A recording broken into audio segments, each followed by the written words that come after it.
Hey, this is Matt from the Woodworking Nook. Today I build a pair of nightstands that has a cool shelf on the side. Stay tuned.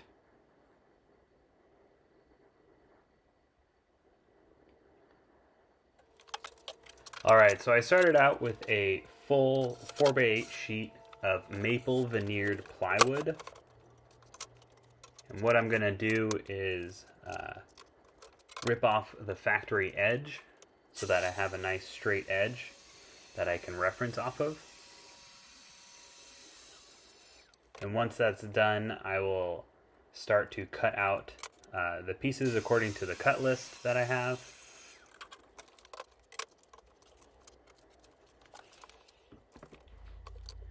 And I copied this design from a nightstand that my wife picked out. So it's kind of just going based off of what we need and then the dimensions that we can just base that off of. Right there I was using the TSO guide rail connectors, which make a nice straight cut for those longer cuts. You want to make sure that each cut is square, so I use a square to make sure it's aligned each time, because you don't want to just solely go off the reference lines that you mark out. So once we got all these pieces cut out, I moved on to cutting out the edging. So I have some solid maple here. It's just, I believe they're 1x4s. I'm going to cut them to size so that we can use it as edge banding. And just using this painter's tape method in order to cut these thin strips, and using a combination square to help mark how thick I want these strips to be. I like to use the solid edging where I can. It tends to hold up better than the veneer, the like hot adhesive veneer that you can apply. And especially since these are nightstands, we'll be using them every day, so I want to make sure it lasts for a long time. So after those were cut out, I proceeded to glue on each one to each of the panels. Right here I'm just taping off where the glue squeeze out will be. That way it reduces the amount of time I have to sand those edges. I just use normal Type Bond 2 glue, and I use just the painter's tape method of clamping them down. I don't have any bandy clamps or anything like that, but this seems to work out great. You can get some decent pressure on it.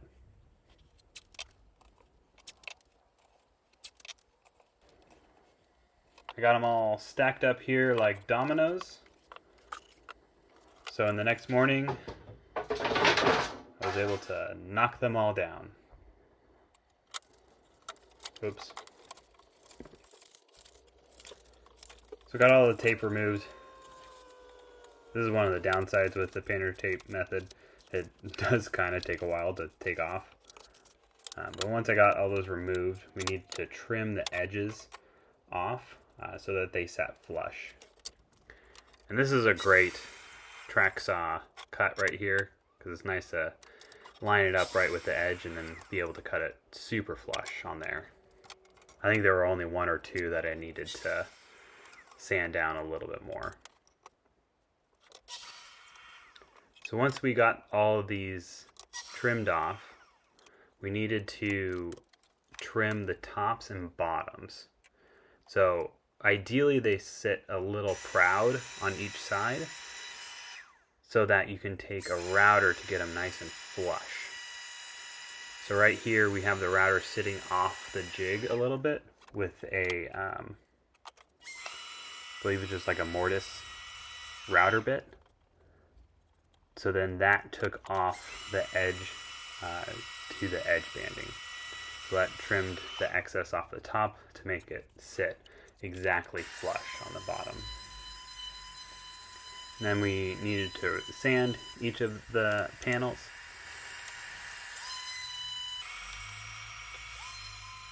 This was a pretty quick and easy thing since they're all not put together yet. So once that was done, we needed to kind of not dry fit, but mark out where all the biscuits will go. When cutting the biscuits, you want to make sure you reference the same edge on the biscuit joiner for each joint. So for example, this one here, we use the bottom plate as a reference edge for each cut. Use it on the bottom there and then on the side right here. And I can add a link to a video from Jason Bent's channel where he explains how to do that middle vertical panel in a box. He explains it pretty clearly, and that's kind of where I got to understand how to do this. I really enjoy using the biscuit joiner on these types of builds. It's a pretty simple and easy tool to use, and it lines up my boxes perfectly square. There have been very few times where I need to make adjustments on it. And what I'm doing is I'm referencing the front edge coming in at the same distance for each of the biscuits to make sure they line up. Sometimes though, the biscuits can kind of get stuck, not go in all the way, and this bag that I have is actually super old. So some of them I just tend to toss them when they are way too big to fit. So the next step was to glue the box up. This part was kind of tricky since we have that middle vertical panel. What I did was I ended up gluing this first part together and then using a nail gun to make sure it stays fastened together. But I didn't get any video of that. So then we add the sides to the panel, and then the top kind of holds it together on the top there. So then on the bottom as well, since it's not going to be seen very much, I added some additional brad nails to hold it together to keep it clamped.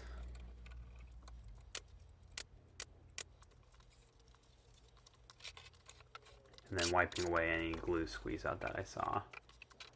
I tried to keep the glue on the interior of the box so that any squeeze out would go on the inside as opposed to out on the outside of the box. And while this was drying, I used the time to sand all the dowels for the feet. And if you didn't see my tapered dowel jig, you can take a look at it here. Pretty quick to sand these. Once the glue dried, I took it out of the clamps.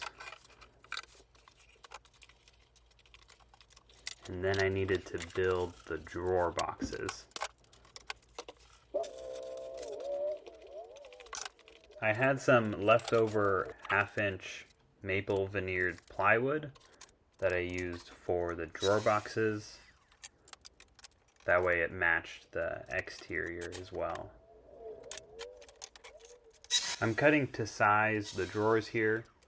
They'll be cut in half at 4 inches to give an even height for the drawer. So just kind of cutting them down here to their proper drawer height. And this method of building drawers is a very simple way. It's actually the same method I use for my shop drawers. We just have that 1/2-inch plywood as the base, and we use a nail gun with glue to assemble them. It makes the drawer super strong, probably way too strong for a nightstand, but I like the ease of building the drawers this way. I first saw this way of doing it on Keith's test garage. He does it with a staple gun, but I don't have a staple gun, and it seems to work well with brad nails.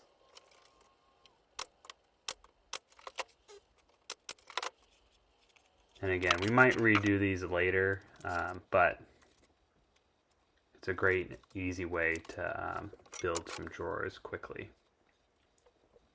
So now I'm going to be cutting out the faces of the drawers, just with the same sheet of maple-veneered plywood that we have. And I want them to semi-match going up the drawers. So we'll have the grain go sideways. So that's why I kind of had those painter's tape to kind of semi-mark out the drawers. And I use 1/8" spacers to space out each of the drawer faces. Now we're going to route all the edges for the drawers and the nightstand itself.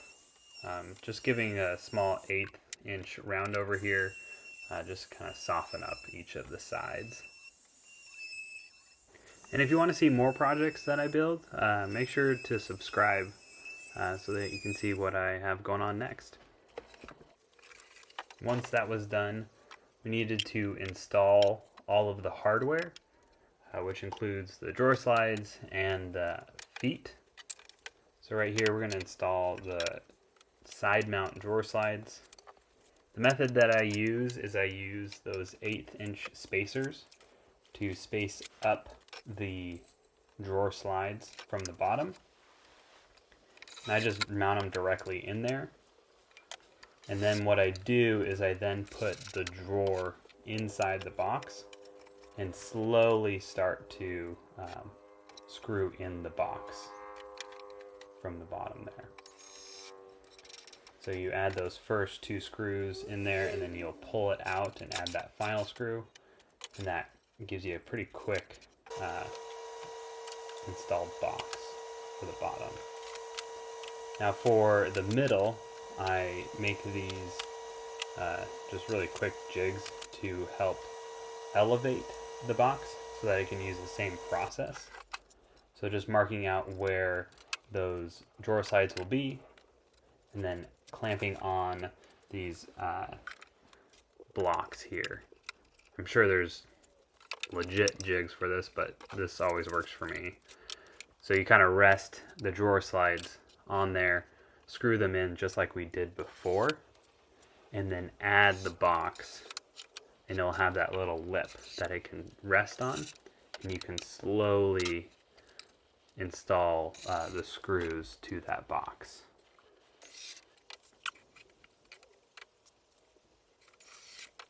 And we just did the same process for both nightstands. And once that was done, we needed to install the drawer faces.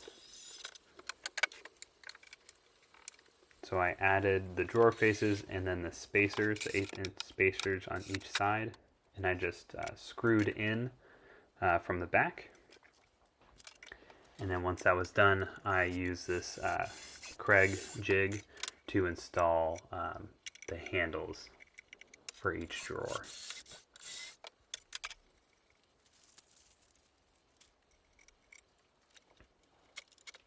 Made it all pretty quick and easy. And then for the feet, I just got off Amazon these 15-degree brackets that allowed me to give that angle to each of the feet. In hindsight, I would probably just cut the angle myself and install it that way, but this is the way that I decided to do it. So once that was done, I kind of touched up each of the nightstands to make sure there are no rough spots before applying the finish. And I'm just applying a hard wax oil finish to it. This one is from Rustic Lumber, and I've used it on a couple projects now, and it seems to work great. So I applied the finish to the bottoms first. And you gotta kind of keep in mind the time for how long it soaks in, especially with a bigger project like this. You'll apply and then remove some. So applying it to the legs here, and then I'll go over and remove it from the bottom of the nightstand.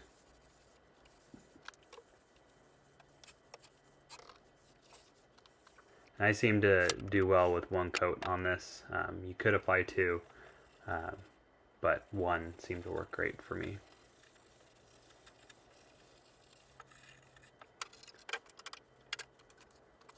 And once it was semi-dry, I flipped them over to do the top and sides and the rest of the nightstand with the oil.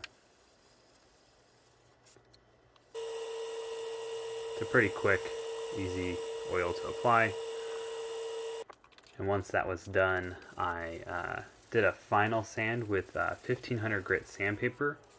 I actually don't know if that's the process that you're supposed to use, but it seems to give me a really good finish off of it. Then just reapplied all the hardware to the nightstands. And after that, they were done. I think they turned out pretty great. I like the tapered legs on them, and the drawer space gives us some good storage. Thanks for watching, everyone.